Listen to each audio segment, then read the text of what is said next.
ワンマンでバーチャルプロダクションを構築する方法として、バイブトラッカーは最も再現性の高い選択肢の一つだと思っています。バイブトラッカーによるバーチャルプロダクションのチュートリアルは数多く公開されています。ただ、実際にクライアントワークとして運用している事例はまだ多くありません。今回はクライアントワークでバーチャルプロダクションを行う機会があり、実際にバイブトラッカーと Unreal Engine 5を使用しました。この動画では、そのシステムをどのように設計し、現場でどのように運用したのかを共有したいと思います。フォトグラファーの池田あゆみです。まず、今回使用したハードウェアから紹介します。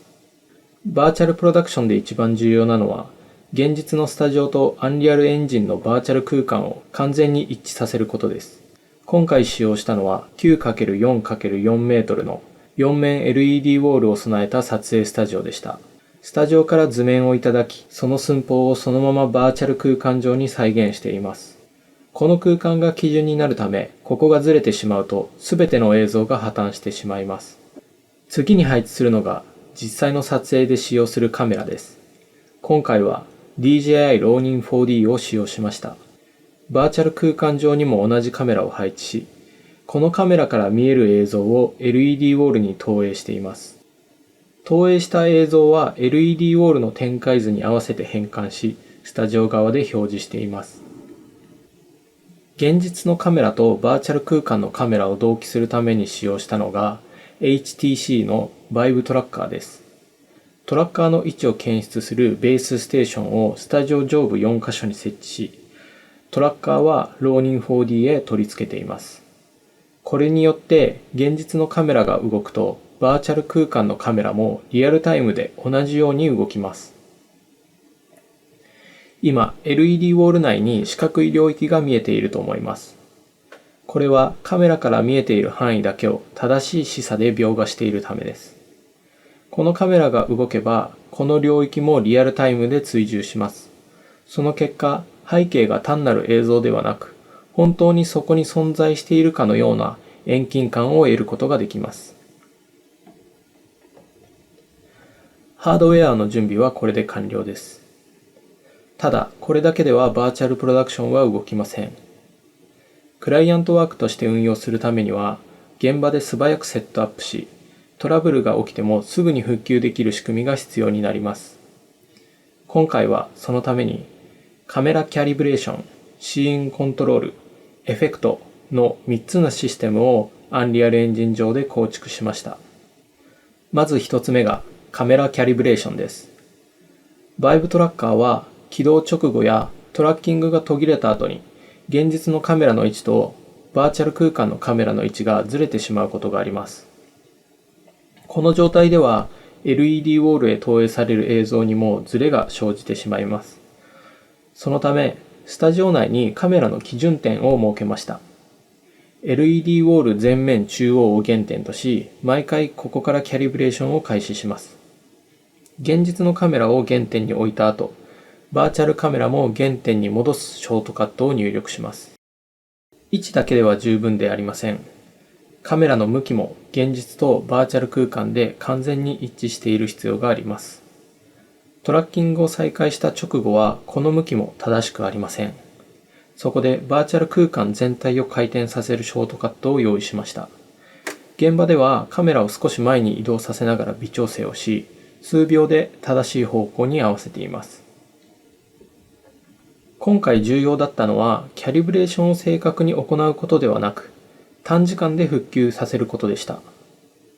実際の現場では、撮影中に何度か再調整が必要になります。そのため、頻繁に行う操作は、すべてキーボードショートカットとして実装しています。次に構築したのがシーンの切り替えです。バーチャル空間上には、およそ10箇所の撮影ポイントを用意しました。屋上やカフェ、スポーツカーの前など、実際には撮影が難しい場所でも撮影できるのがバーチャルプロダクションの魅力の一つです。それぞれのシーンは点キー一つで瞬時に切り替えられるようにしました。レベルを読み込み直す必要がないため、撮影のテンポを止めずに背景だけを切り替えることができます。最後に追加したのが演出用ショートカットです。今回の撮影では監督から撮影中に背景を変化させたいという要望をいただきました。そこで太陽の位置をリアルタイムで変更できるようにし、撮影中に夕方から夜に移り変わる演出を行いました。また、花火についてもワンキーで発射できるようにしています。アンリアルエンジンで演出までコントロールできることは、バーチャルプロダクションならではの面白さだと思います。現場で繰り返し行う操作を整理し、できるだけ少ない手順で運用できるように設計することが、今回最も重要だったポイントです。その結果、1台の Windows PC だけでも、クライアントワークとして十分運用できる環境を構築することができました。実際に撮影を行ってみてどうだったのか、最後に現場で感じたことを紹介します。一番印象的だったのは、撮影現場で完成イメージをチーム全員と共有できることでした。グリーンバック撮影では、背景を合成した完成形は撮影後まで確認できません。一方、バーチャルプロダクションでは、その場で完成イメージを確認しながら撮影を進めることができます。今回は僕自身を含め、バーチャルプロダクションを体験するのが初めてというメンバーがほとんどでした。